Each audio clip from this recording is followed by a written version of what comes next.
الحمد لله رب العالمين والصلاة والسلام على سيد الأنبياء والمرسلين وعلى آله وصحبه أجمعين أما بعد فأعوذ بالله من الشيطان الرجيم بسم الله الرحمن الرحيم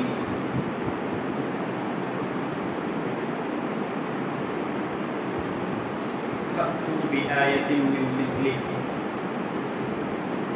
صدق اللہ العظیم۔ قرآن مجید اللہ تعالیٰ کا کلام اور ایک مقدس آسمانی کتاب ہے۔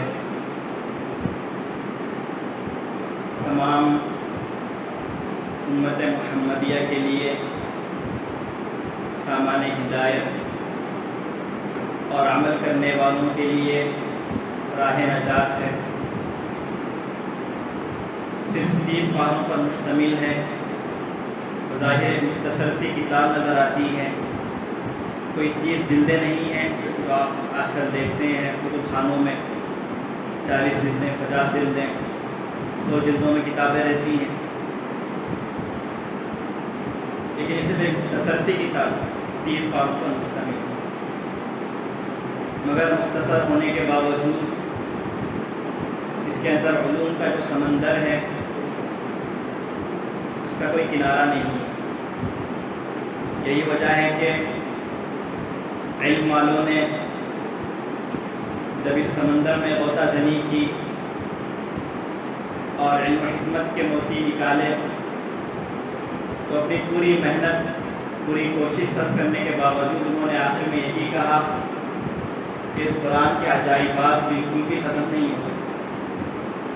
قرآن کے اندر جو عجیب باتیں ہیں، علوم کا جو سمندر ہے، جو حکمت مواعظ نصائح ہیں، کبھی ختم نہیں ہو سکتی۔ ہم چاہے پوری زندگی اس کے پیچھے لگاتے ہیں، لیکن ہم یہ بالکل نہیں کہہ سکتے کہ ہم نے قرآن کا حق ادا کر دیا ہے۔ اس کے ساتھ ساتھ قرآن کریم زبان کے لحاظ سے بھی بڑے اعلیٰ اور بلند معیار پر ہے۔ زبان ایسی ہے کہ خود فصاحت کو اس پر ناز ہے۔ فصاحت اور بلاغت کا معیار قرآن ہے۔ قرآن میں جو لفظ آ گیا، جو ترکیب استعمال ہو گئی، جو کلام آ گیا، وہ فصیح و بلیغ ٹھہر گیا۔ قرآن کے کسی لفظ کو، کسی جملے کو، کسی کلام کو آپ غیر فصیح یا غیر بلیغ نہیں کہہ سکتے۔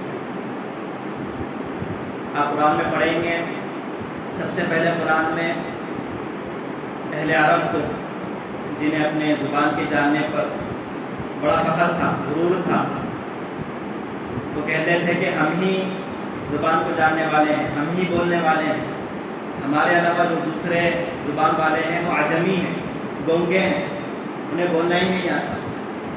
اپنی زبان پر اتنا فخر ہونے کے باوجود قرآن نے انہیں چیلنج دیا کہ تم اس قرآن کی طرح، اس قرآن کی مثال، اس قرآن کی نظیر پیش کر کے رہو۔ اور ان لوگوں نے ساری کوششیں سب کر لی، کئی واقعات آتے ہیں ان کی کوششوں کے، ان کی محنتوں کے، لیکن ساری کوششوں کے باوجود وہ ناکام رہے کہ قرآن کی مثال، قرآن کی نظیر پیش کر سکے۔ قرآن نے سب سے پہلے کہا کہ جو 30 پاروں پر مشتمل قرآن ہے اس طرح قرآن لا کر بتا دو۔ جب یہ چیلنج قبول نہیں کر سکے تھوڑا نیچے اترے بتا اور ان سے کہا کہ تم 10 صورتیں بعشر سور مثلی 10 صورتیں پیش کر کے لاؤ۔ 10 صورتیں ہی پیش کر کے نہیں لا سکے تو کہا بصورت من مثلی، ایک صورت ہے، ایک صورت بھی نہیں لا سکے تو کہا بآیت من مثلی، ایک آیت بھی لے آؤ، لیکن وہ ایک آیت بھی وہ پیش نہیں کر سکے۔ تو قرآن کریم زبان کے لحاظ سے بھی بہت اعلیٰ مرتبے پر فائز ہے، اور اس قرآن کو سمجھنے کے لیے، قرآن کے اس معجزے کو سمجھنے کے لیے علم بلاغت نہایت ضروری ہے۔ جب تک ہم علم بلاغت سے واقف نہیں ہوں گے تب تک ہم نہیں سمجھ سکتے کہ قرآن کریم معجزہ کیوں ہے، کیوں اہل عرب قرآن کے چیلنج کو قبول نہیں کر سکے، یہ بات ہم نہیں سمجھ سکتے۔ اس کو سمجھنے کے لیے جمع ہم کو اس کا ادراک کرنے کے لیے ہمیں علم بلاغت پڑھنا پڑے گا۔ لیکن المیہ یہ ہے کہ تقریباً 20-30 سال سے ہمارے مدارس سے جو علماء فضلاء طلباء نکل رہے ہیں، اللہ ماشاء اللہ کچھ کیسز نہ کر سکتے ہیں آپ، لیکن اکثر جن میں بھی شامل ہوں بلاغت سے بالکل نہ واقف ہوں۔ بلاغت کسے کہتے ہیں؟ پڑھ لیے ہیں، حروف پڑھ لیے ہیں، لیکن ان کا اجرا جو کہا جاتا ہے، قواعد کا اجرا، بلاغت کو سمجھنا۔ کوئی آیت آپ کے سامنے رکھ دی جائے اور کہا جائے کہ اس آیت کے اندر کیا کیا بلاغت کے اصول پائے جاتے ہیں، آپ بتائیں، تو میں نہیں سمجھتا کہ کوئی عالم بتا سکتا ہے فوراً کہ ہاں اس میں یہ پایا جاتا ہے۔ اتنا تو ہر جگہ ہوتا ہے، لیکن عمومی بات کہ بلاغت کے سلسلے میں اتنی لاپرواہی اور کوتاہی ہے کہ آپ قرآن کی بلاغت اگر کسی عالم کے پاس جائیں تو آپ کو نہیں سمجھا سکتا کہ اس میں کیا کیا بلاغت پائی جاتی ہے۔ علامہ شبیر رحمہ اللہ تعالیٰ جو بہت بڑے عالم، مفکر، مورخ گزرے ہیں، سیرت النبی 7 جلدوں پر مشتمل ہے، انہوں نے تصنیف کی ہے، بہت بڑے مورخ گزرے ہیں، ان کو بھی اس صورتحال کا ادراک تھا۔ وہ خود لکھتے ہیں، حالانکہ وہ تقریباً 60-70 سال پہلے کے ہیں، لیکن وہ لکھتے ہیں کہ ہمارے زمانے میں جو علماء فضلاء ہیں وہ بالکل بلاغت سے ناواقف ہیں، اور اس کی انہوں نے 2 وجہ بیان کی۔ ایک وجہ تو یہ ہے کہ بلاغت کی جو کتابیں پڑھائی جاتی ہیں وہ کتابیں اس معیار کی نہیں ہیں کہ ان کتابوں کو پڑھ کر آدمی بلاغت پر مکمل حاوی ہو سکے، بلاغت کو مکمل سمجھ سکے۔ وہ کتابیں اس معیار کی نہیں ہیں، وہ کتابیں اتنی صلاحیت نہیں بناتی انسان کے اندر کہ وہ بلاغت کو مکمل سمجھ سکے۔ ایک وجہ یہ لکھی ہے۔ دوسری وجہ یہ کہ اس میں پڑھانے والوں کا بھی نقص ہے کہ وہ لوگ مثالیں پیش نہیں کر سکتے۔ آپ عربی میں فصاحت پڑھاتے ہیں، بلاغت پڑھاتے ہیں، اردو سے کوئی مثال اس کی پیش کرنا چاہیں تو پھر آپ پیش نہیں کر سکتے۔ نہ آپ کو اردو آتی ہے صحیح سے، نہ عربی آتی ہے، پڑھانے والوں کو نہ اردو صحیح سے آتی ہے اور نہ عربی صحیح سے آتی ہے، تو کتاب کا بھی نقص ہے اور اس میں پڑھانے والوں کا بھی نقص ہے۔ یہ 2 وجوہات انہوں نے بیان کی ہیں۔ اب یہ وجوہ کہاں تک صحیح ہیں اس کا اندازہ آپ لوگ آگے چل کر لگائیے۔ تو غرض فن بلاغت کی اہمیت اور ہمارے مدارس میں جو حالت ہے وہ آپ جان چکے ہیں، تو اس لیے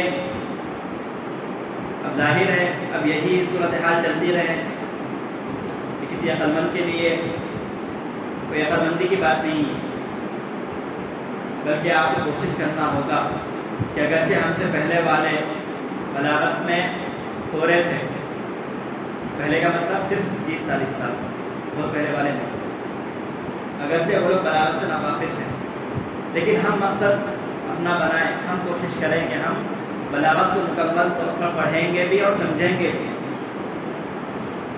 اگر ہم یہ کوشش کر کے بلاغت کو پڑھیں گے تو انشاءاللہ تعالی قرآن کا سمجھنا ہم پر آسان ہوگا۔ تو سب سے پہلے سمجھتے ہیں کہ بلاغت کیا ہے اور فصاحت کیا ہے، لیکن اس سے پہلے اور ایک بات سمجھنی ہے کہ یہ علم کس نے ایجاد کیا۔ کوئی بھی علم جو آتا ہے تدوین اس کی پہلے ہوتی ہے، تو اس علم کی تدوین کس نے کی نہیں معلوم، اس لیے کہ اس سے بہت سارا اختلاف ہے، کوئی کچھ کہتا ہے کوئی کچھ کہتا ہے۔ یقین کے ساتھ کوئی اس فن کے سب سے جو بڑے مدون ہیں، مدون اول ہیں، ان کا نام نہیں بتا سکتا، اس لیے صرف میں 3 یا 4 کتابوں کا نام بتاؤں گا جو اس فن کی مشہور ہیں، مستند ہیں، معتبر ہیں اور ماخذ حیثیت رکھتی ہیں؟ کیا آپ اس کا حوالہ دے سکتے ہیں؟ سب سے پہلی کتاب ہے علامہ ابو ہلال حسن عسکری رحمہ اللہ کی، کتاب کا نام ہے الصناعتین۔ دوسری کتاب ہے علامہ عبداللہ جرجانی کی، جس کا نام دلائل الاعجاز، اور علامہ شبلی کی تحقیق یہ ہے کہ دلائل الاعجاز فن بلاغت کی پہلی کتاب ہے۔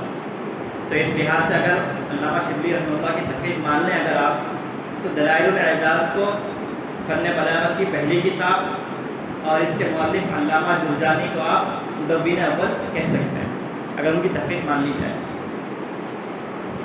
تیسری کتاب ہے مفتاح العلوم، یہ علامہ سکاکی کی ہے، علامہ سکاکی، اور اسی کی تلخیص مفتاح العلوم کی تلخیص ہے تلخیص المفتاح، اور تلخیص المفتاح کی شرح ہے مختصر المعانی مطول۔ تلخیص المفتاح باب پڑھائی جاتی ہے، مختصر المعانی بھی پڑھائی جاتی ہے، مطول بھی پڑھائی جاتی ہے۔ مختصر مطول نام سے میں آ رہا ہے، مطول کے معنی لمبا اور مختصر کے معنی چھوٹا۔ تو دونوں کتابوں کے مصنف ایک ہی ہیں، علامہ تفتازانی۔ انہوں نے سب سے پہلے ایک بڑی شرح لکھی لمبی، شاید نہیں والوں کو خیال ہوا رہے کون پڑھے گا اس کو، انہوں نے ایک چھوٹی شرح لکھی مختصر میں۔ تو اس طرح سے مطول اور مختصر ہے، اور یہ دونوں کتابیں رسائیں پڑھائی جاتی ہیں مدارس کے اندر۔ تو خیر، اب آتے ہیں ہم فصاحت و بلاغت کی طرف۔ فصاحت کے لغوی معنی ہیں واضح ہونا اور ظاہر ہونا۔ جب بچہ صاف صاف بولنے لگے، زبان سے حروف صحیح طور پر ادا ہونے لگے، تو عرب کہتے ہیں افصح الصبی، بچہ فصیح ہو گیا، یعنی صاف صاف اور واضح بولنے لگا۔ اسی طرح جب دن مکمل طور پر روشن ہو جائے، کوئی تاریکی باقی نہ رہے، تو کہا جاتا ہے افصحت صبح، کہ صبح روشن ہو گئی، صبح خوب واضح ہو گئی۔ تو فساد کے معنی کیا ہوئے؟ واضح ہونا اور ظاہر ہونا۔ اور اصطلاحی معنی ہے کہ اس میں صرفی، نحوی اور ادبی لحاظ سے کوئی خرابی نہ ہو، اور عبارت میں ایسے کلمے یا کلام کا استعمال نہ کیا گیا ہو جو ذوق سلیم پر گراں گزرتا۔ یہ اجمال ہے۔ اجمال کی تفصیل یہ ہے کہ فصاحت 3 چیزوں میں پائی جانی ضروری ہے، کلمے میں، کلام میں اور متکلم میں۔ کلمے اور کلام کا فرق آپ جانتے ہیں، جو اردو کے طلباء تو جانتے ہی ہیں کہ کلمے میں اور کلام میں کیا فرق ہے۔ کلمہ مفرد کو کہتے ہیں اور کلام مرکب۔ تو کلمے کی فصاحت پائی جانی ضروری ہے، کلام میں بھی اور متکلم میں بھی۔ کلمے کی فصاحت کیا ہے کہ اس میں وہ ایسا کلمہ نہ ہو جس کا زبان سے ادا کرنا دشوار ہو۔ تلوار کی عربی کیا ہے؟ سیف، آسان ہے اس کا ادا کرنا۔ لیکن اور ایک لفظ آتا ہے خن شلیل، تلوار کے لفظ کیا آتا ہے؟ خن شلیل، ظاہر ہے اس کا ادا کرنا دشوار ہو رہا ہے۔ تو یہ کیا ہے؟ غیر فصیح کلمہ ہے۔ خن شلیل غیر فصیح کلمہ ہے اور سیفن فصیح کلمہ ہے۔ اسی طرح بہت زیادہ آواز شور ہو رہا ہے کہیں پر، تو وہاں پر ایک لفظ آتا ہے صح صلب، صح صلب، تو اس کا ادا کرنا دشوار ہو رہا ہے، صاد میں 2 بار منہ گول کرنا پڑ رہا ہے، صح صلب، تو زبان سے ادا کرنا کیا ہے؟ دشوار ہے۔ تو یہ بھی کیا ہے؟ غیر فصیح کلمہ ہے۔ تو پہلی بات کیا ہے کلمے کی فصاحت میں کہ وہ کلمہ اس کلمے کا ادا کرنا آسان ہو، دشوار نہ ہو۔ دوسرا ہے کہ وہ کلمہ صرفی قواعد کے خلاف نہ ہو۔ آپ لوگ قاعدہ پڑھے ہیں اور عبداللہ ربی کے طلباء ہی پڑھے ہیں کہ جب ایک جنس کے 2 حرف جمع ہو جائیں تو ان میں ادغام کر دیا جائے گا. یہ صرفی قاعدہ ہے. اب اگر کہیں پر اس کے خلاف استعمال ہو، ایک شعر ہے الحمدللہ العلی الاجلل، اجلل یہاں پر دو لام جمع ہو گئے، ایک جنس کے دو حرف جمع ہو گئے. تو صرفی قاعدے کے مطابق کیا ہونا چاہیے تھا؟ اجل، اجلو ہونا چاہیے تھا، لیکن شاعر نے کیا استعمال کیا؟ اجلل. تو یہ کیا ہو گیا؟ صرفی قاعدے کے خلاف ہو گیا اور کلمہ غیر فصیح ہو گیا. اسی طرح تیسری بات یہ ہے کہ وہ کلمہ ادبا کے درمیان، جو بڑے بڑے ادیب ہیں ان کے درمیان اس کا استعمال عام ہے. استعمال عام نہیں ہے. آپ کو اس لفظ کے معنی جاننے کے واسطے لغت کی بڑی بڑی کتابیں دیکھنا پڑتا ہے. اوپر رکھی ہوئی دیکھیے، اس یہاں ہمارے مدرسے میں اوپر جو ادھر رکھی ہوئی ہے، یہاں سے لے کر وہاں تک، تاج الاردو سے کون سی ہے؟ شاید تاج الاردو سے میرے ہے، یہاں سے لے کر وہاں تک ساری کتاب. کوئی رد ایسا آ گیا کہ مل ہی نہیں رہا ہے، نہ قاموس الوحید میں مل رہا ہے، نہ معجم الوسیط میں، نہ فہرست اللغات میں، نہ کسی اور میں. کسے ملے گا آپ کو؟ تاج الاردو میں. تو وہ کیا ہو جائے گا؟ غیر فصیح ہو جائے گا. جیسے جمع ہونا، تو جمع ہونے کے لیے آپ کو کیا معلوم ہے؟ اجتماع، جمع ہونا آسان ہے. اور ایک لفظ آتا ہے تکا کا، یہ لفظ آتا ہے. تو اس لفظ کے معنی جاننے کے لیے آپ کیا کرنا پڑے گا؟ آپ کو لغت کی بڑی بڑی کتابیں دیکھنا پڑے گا. تو یہ تین چیزیں ہو گئی ہوئے. ایک تو یہ کہ اس کلمے کا ادا کرنا آسان ہو، دوسرا وہ کلمہ صرفی قواعد کے خلاف نہ ہو، اور تیسرا اس کلمے کا استعمال جو بڑے بڑے ادیب ہیں ان کے درمیان عام ہو. ایسا نہ ہو کہ وہ لغت کی بڑی بڑی کتابیں آپ کو تلاش کرنی پڑے. یہ تین چیزیں پائی جانی ضروری ہے کلمے کی فصاحت کے اندر. ٹھیک اسی طرح کی تین چیزیں کلام کی فصاحت میں بھی پائی جانی ضروری ہیں. ایسا ہو سکتا ہے کہ فی نفسی ہی کلمہ فصیح ہو، لیکن جب آپ نے ان کلموں سے کلام بنایا تو وہ کلام کیا ہو گیا؟ غیر فصیح ہو گیا. کیوں؟ اس لیے کہ اس کا ادا کرنا دشوار ہے. ایک شعر ہے وَلَيْسَ قُرْبَ قَبْرِ قبر، وَلَيْسَ قُرْبَ قَبْرِ حَرْبٍ قَبْرُ. یہ شعر ہے وَلَيْسَ قُرْبَ قَبْرِ حَرْبٍ قَبْرُ. ترجمہ اس کا کہ حرب کی قبر کے پاس کوئی قبر نہیں ہے. تو آپ دیکھیے اس کو بولنے میں کتنی دشواری ہو رہی ہے. وَلَيْسَ قُرْبَ قَبْرِ حَرْبٍ قَبْرُ. حتیٰ کتابوں میں لکھا ہے کہ 3 بار آپ یہ مصرع ایک سانس میں بغیر اٹکے ہوئے نہیں پڑھ سکتے. آپ کو دشواری ہوگی بولنے میں. وَلَيْسَ قُرْبَ قَبْرِ حَرْبٍ قَبْرُ، وَلَيْسَ قُرْبَ. دیکھیے تو اس طرح سے بولنے میں کیا ہوگی؟ آپ کو دشواری ہوگی. تو یہاں پر اگرچہ لیسا فصیح کلمہ ہے، قرب فصیح کلمہ ہے، قبر فصیح کلمہ ہے، حرب فصیح کلمہ ہے، سارے فصیح کلمے ہیں، لیکن جو اس کا جمع جو کلام بنایا گیا اس سے، وہ کلام کیا ہو گیا؟ غیر فصیح ہو گیا، کیونکہ اس کا ادا کرنا دشوار ہے. دوسرا یہ کہ وہ کلام کی بات چل رہی ہے، تو کلام نحوی قاعدے کے موافق ہو، نحوی قاعدے کے خلاف نہ ہو. مثلا مشہور قاعدہ نحو کا ہے کہ ضمیر پہلے آتی ہے، مرجع پہلے آتا ہے، ضمیر بعد میں آتی ہے. ضمیر پہلے آ جائے اور مرجع بعد میں آ جائے، یہ مشہور قاعدے کے خلاف ہو جائے گا. تو مشہور قاعدہ کیا ہے؟ مرجع پہلے آئے اور ضمیر بعد میں ہے. اب اس کی مثال میں دوں گا، سمجھنا پڑے گا اس کو. آپ بس یہ قاعدہ سمجھ میں آ گیا آپ لوگوں کو. تو جہاں بھی اس قاعدے کے خلاف یا اور نحوی قواعد کے خلاف استعمال ہو تو وہاں کیا ہوگا؟ وہ فصیح کلام نہیں ہوگا بلکہ غیر فصیح کلام ہوگا. تیسرا کہ اس کلام سے جو معنی آپ نے مراد دیا ہے وہ واضح ہو. وہ کیا ہو؟ واضح ہو.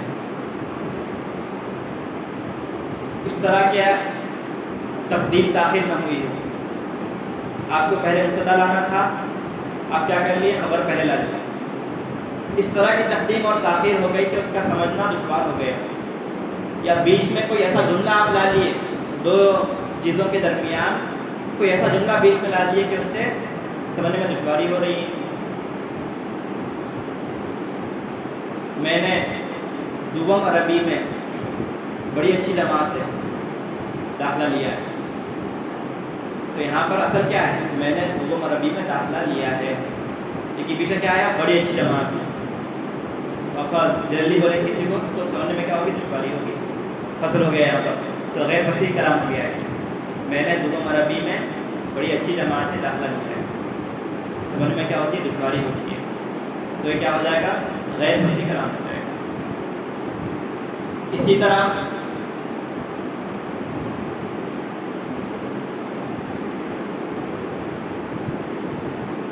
جاسوس کے لیے ایک لفظ آتا ہے عربی میں, عین, آنکھ.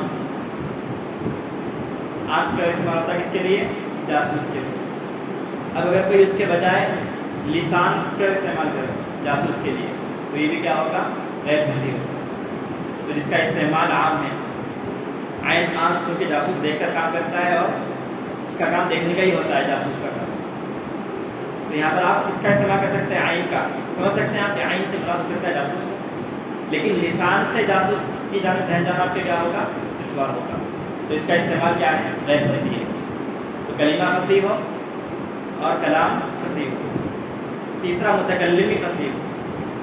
متکلم کس طرح فصیح ہوگا کہ آپ اس کو جو بھی موضوع دے دیں اس موضوع پر وہ فصاحت کے ساتھ اپنا معافی ضمیر بیان کر سکے, ظاہر کر سکے. تو وہ کیا ہوگا, فصیح متکلم ہوگا. یہ نہیں کہ آپ ایک موضوع دے دیے, مثلا نماز دے دیے, اب اس پر اس نے بڑی ایک اچھی تقریر تیار کی اور عربی میں آ کر فٹافٹ خوب چھاٹ دیا تقریر, اور آپ نے اسی مجلس میں کہا تھا روزے بارے بتاؤ, پھر بغلے جا کر آئے. یہ کیا ہے, فصیح متکلم نہیں ہے. قاری طیب صاحب کا واقعہ یاد آتا ہے کہ مدعا بیٹھے ہوئے تھے, وہ لوگوں نے شرارت کی اور کہا کہ آپ حضرت کیا کیجیے, شاید کاغذ پر یا قلم پر کہا کے بیان کیجیے. کہا جاتا ہے کہ تقریباً 3 گھنٹے آپ نے بیان کیے کاغذ اور قلم پر. تو وہ کیا ہو گیا, فصیح ہو گیا. سنا ہوں میں, کہیں پڑھا نہیں ہوئے واقعہ, تو اس لیے اس کی مکمل حقیقت کی ذمہ داری میری نہیں ہے. تو یہ ہو گیا فصاحت. اب ہے بلاغت. بلاغت کے لفظی معنی ہے پہنچنا. کہیں بھی آپ پہنچیں گے تو کیا کہیں گے, بلغت. گھر پہنچ گئے, بلغت المنزلہ. مدرسہ آ گئے, بلغت المدرسہ. تو جہاں بھی آپ پہنچیں گے کیا بولیں گے, بلغت, پہنچنا. تو لغوی معنی کیا ہو گئے, پہنچنا. بلاغت کے اصطلاحی معنی تو اس کے بارے میں اختلاف ہے. جو متقدمین ہیں, پہلے زمانے کے جو بلغاء ہیں, وہ کہتے ہیں کہ فصاحت اور بلاغت دونوں ایک ہیں. فصاحت کی اصطلاحی معنی جو ہے وہی بلاغت کی اصطلاحی معنی ہے, دونوں میں کوئی فرق نہیں ہے. لیکن بعض والوں نے کہا نہیں, فصاحت الگ ہے, بلاغت الگ ہے. بلاغت کیا ہے کہ کلام فصیح ہونے کے ساتھ ساتھ مقتضائے حال کے مطابق, وقت کا جو تقاضا ہے, وقت کی جو نزاکت ہے, اس کا خیال کرتے ہوئے اگر آدمی اور متکلم مخاطب کے حال کی رعایت کرتے ہوئے آدمی بات کر رہا ہے تو یہ کیا ہوگا, بلاغت. مثلا آپ نے کہا, آپ کے سامنے جو مخاطب ہے وہ ہے عقل مند, ذہین, جلدی سمجھنے والا. تو آپ کیا کریں گے, اس کے سامنے مختصر بات کریں گے. تو مخاطب کا عقل مند ہونا تقاضا کرتا ہے کہ بات مختصر ہو. اور اگر جو مخاطب ہے ہمارا وہ کن ذہن ہے, جلدی بات سمجھ نہیں پاتا, تو اس کا تقاضا کیا ہے کہ بات تفصیل سے کی جائے, آہستہ آہستہ اس کو سمجھایا جائے. تو عقل مندی ایک حالت ہے, اس کا تقاضا کیا ہے کہ بات مختصر ہو. اور کن ذہنی ایک حالت ہے, اس کا تقاضا کیا ہے کہ بات لمبی ہو. اب اگر کوئی آپ کے فصیح کلام کر رہا ہے, اس کا کلمہ بھی فصیح ہے, کلام بھی فصیح ہے, لیکن سامنے جو مخاطب ہے وہ کن ذہن ہے اور وہ مختصر بات کر رہا ہے, یا سامنے عقل مند ہے اور وہ لمبی بات کر رہا ہے, تو یہ کیا ہو جائے گا؟ غیر بلیغ ہو جائے گا۔ تو اس نے فصیح کلام تو استعمال کیا، فصیح کلمہ تو استعمال کیا، لیکن مقتضائے حال کی رعایت نہیں کی، مخاطب کے حال کا جو تقاضا تھا اس تقاضے کی رعایت نہیں کی، تو یہ کیا ہو گیا؟ بلیغ نہیں ہوا، بلاغت سے خارج ہو گیا۔ اگر منطق کی زبان میں ہم کہیں تو فصاحت اور بلاغت کے درمیان عام خاص مطلق کی نسبت ہے۔ ہر فصیح کلام بلیغ نہیں ہو سکتا، لیکن ہر بلیغ کلام فصیح ہوگا۔ ہر فصیح کلام بلیغ نہیں ہو سکتا، لیکن ہر بلیغ کلام فصیح ہوگا۔ یہ منطق کی زبان میں اگر ہم سمجھنا چاہیں، عام خاص مطلق کی کیا ہے؟ نسبت ہے۔ علم بلاغت کا موضوع کیا ہے؟ عربی الفاظ، عربی الفاظ، عربی تراکیب، عربی عبارتیں، یہی کیا ہے؟ عربی کس کا موضوع ہے؟ بلاغت کا موضوع ہے۔ اور بلاغت پڑھنے کا مقصد غایت، غرض و غایت جسے کہا جاتا ہے، دو ہے۔ ایک تو یہ کہ ہم جو مفہوم اور جو معنی ادا کرنا چاہ رہے ہیں، سامنے والے کو جو بات سمجھانا چاہ رہے ہیں، اس میں ہم سے کوئی غلطی نہ ہو، فصاحت کے لحاظ سے کوئی غلطی نہ ہو اور بلاغت کے لحاظ سے بھی کوئی غلطی نہ ہو، اس غلطی سے ہم بچ سکیں، یہ بلاغت پڑھنے کا کیا ہے؟ مقصد ہے۔ دوسرا مقصد کہ اگر کوئی عبارت ہمارے سامنے لائی جائے، کسی شاعر کا شعر ہم کو دیا گیا، کوئی کتاب لا کر ہمیں دی گئی روپے کی کہ بھائی آپ ذرا بتائیے کہ اس میں یہ فصیح ہے کہ غیر فصیح ہے، تو آپ کے اندر اتنی صلاحیت ہو کہ آپ امتیاز کر سکیں کہ ہاں یہ فصیح ہے، یہ فصیح نہیں ہے۔ یہ فصیح کیوں نہیں ہے؟ اس لیے کہ اس میں یہ باتیں پائی جا رہی ہیں، اور یہ فصیح اس لیے ہے کہ اس کے اندر یہ باتیں پائی جا رہی ہیں۔ تو آپ کے اندر امتیاز کی صلاحیت پیدا ہو جائے فصیح اور غیر فصیح کے درمیان۔ اور اسی طرح جو مفہوم آپ ادا کرنا چاہ رہے ہیں اس میں غلطی سے بچ سکیں، یہ دو کیا ہیں؟ بلاغت پڑھنے کے مقصد ہیں۔ ہمارے درس نظامی میں 3 کتابیں پڑھائی جاتی ہیں بلاغت کی، اگرچہ بہت ساری کتابیں پہلے پڑھائی جاتی تھیں، مگر ہمارے زمانے جو دیکھا ہے ہم لوگوں نے 3 کتابیں پڑھائی جاتی ہیں، جن میں سب سے مفصل کتاب مختصر المعانی، مختصر ہے لیکن کیا ہے وہ؟ مفصل کتاب ہے۔ میرے ذہن میں شاید وہ 600-700 صفحے کی ہے، مختصر المعانی ہے، لیکن کیا ہے وہ؟ مختصر المعانی ہے۔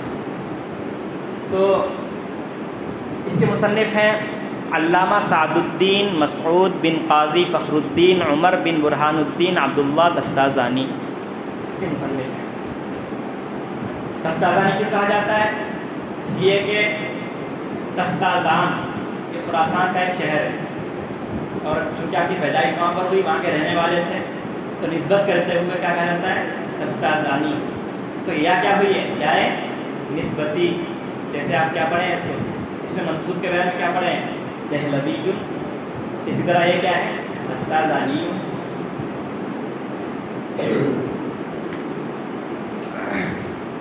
آپ کی پیدائش 722 ہجری میں ہوئی۔ علامہ عضد الدین قطب الدین غازی رحمہ اللہ، یہ سارے آپ کی کیا ہیں؟ اساتذہ ہیں۔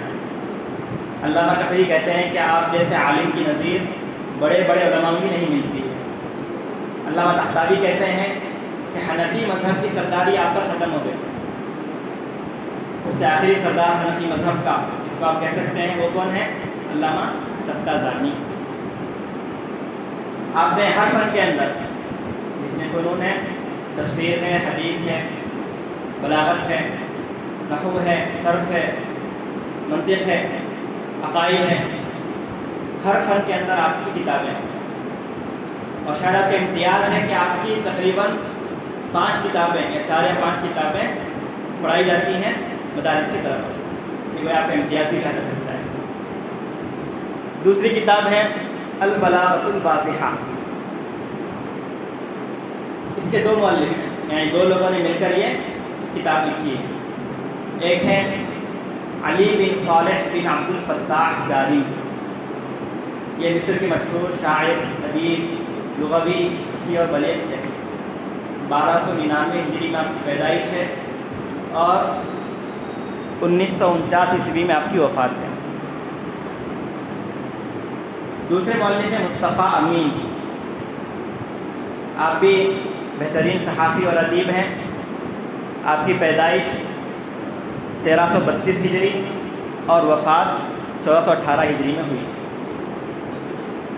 ایک کتاب ہے النحو الواضح، معلوم ہے دونوں کے طلباء کو النحو الواضح، تو وہ کتاب بھی ان دونوں نے مل کر لکھی ہے. یہ دو مصنف جو ابھی نام گزرا، علی جارم اور مصطفیٰ امین، تو ان دونوں مصنفین نے جہاں البلاغۃ الواضحہ لکھی ہے وہیں النحو الواضح بھی لکھی ہے. تیسری کتاب ہے دروس البلاغہ. اس کے 4 مؤلف ہیں، خالی نام گنا دیتا ہوں: محمد حفنی ناصر، مصطفیٰ تموم، محمد طیاب بک، اور چوتھے ہیں سلطان محمد. یہ 4 مصنفین ہیں. علم بلاغت کے لیے مفید کتابیں جن کو آپ پڑھیں، مطالعہ کریں تو آپ کو کیا ہوگا، بلاغت سمجھنا آسان ہوگا. جلدی نام گناتا ہوں: البیان والتبیین علامہ جاحظ کی ہے، سحر البلاغہ و سر البراعہ علامہ ثعلبی کی ہے، اسرار البلاغہ علامہ جرجانی کی ہے، جواہر البلاغہ علامہ احمد بن ابراہیم کی ہے، اساس البلاغہ علامہ زمخشری کی ہے، وغیرہ وغیرہ. آخری بات، بلاغت کا سب سے اہم اور بنیادی فائدہ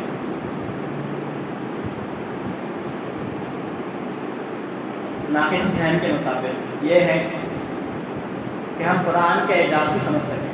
جیسا کہ پہلے بھی میں نے کہا، قرآن کے معجزہ ہونے کو سمجھنا، قرآن کی فصاحت اور بلاغت کو سمجھنا، یہ سب سے بنیادی فائدہ ہے. ہمارا مقصد یہ ہونا چاہیے کہ ہم بلاغت کو پڑھ کر در حقیقت کیا کریں گے، قرآن کی بلاغت کو، قرآن کی فصاحت کو، قرآن کے اعجاز کو سمجھیں گے. یہی وجہ ہے کہ علماء نے قرآن کی بلاغت کے مطابق، ایک تو علم بلاغت، تو علم بلاغت پر جہاں مستقل کتابیں ہیں وہیں قرآن کی بلاغت پر بھی مستقل کتابیں. قرآن کی بلاغت ایک مستقل موضوع ہے، قرآن کی بلاغت، اس پر ہی مستقل کتاب ہے. مجاز القرآن، اعجاز القرآن، کتاب و اعجاز القرآن، کئی کتابیں ہیں، تقریباً 7 کتابیں یہاں پر موجود ہیں. پھر اس کے علاوہ جو تفاسیر ہیں، ان تفاسیر میں بھی متعدد ایسی تفسیریں ہیں جن میں مفسرین نے اس کا اہتمام کیا ہے کہ وہ ساتھ میں بلاغت کے اصول بیان کرتے جائیں کہ اس آیت میں کیا اصول پائے جا رہے ہیں. اس میں تقریباً 10 کتابیں ہیں، 9 کتابیں ہیں. اردو کی جو کتاب ہے بیان القرآن، علامہ مولانا تھانوی رحمہ اللہ، اس میں بھی آپ نے عربی زبان کے اندر بلاغت کے اصول لکھے ہیں. اگر آپ بڑی بڑی کتابیں نہیں پڑھ سکتے تفسیر کی، عربی تفاسیر نہیں پڑھیں گے، تو کم از کم بیان القرآن کو تو مطالعے میں ضرور رکھنا چاہیے. اور اس کے اندر خاص علماء کے لیے جو لکھا گیا ہے بلاغت کے اصول، ان کو پڑھنا چاہیے اور سمجھنا چاہیے. اللہ تعالیٰ سے دعا ہے کہ ہمیں بلاغت کی اہمیت کو سمجھنے اور کما حقوق کی تحصیل کرنے کی توفیق عطا فرمائے. آمین. وآخر دعوانا الحمد للہ رب العالمین.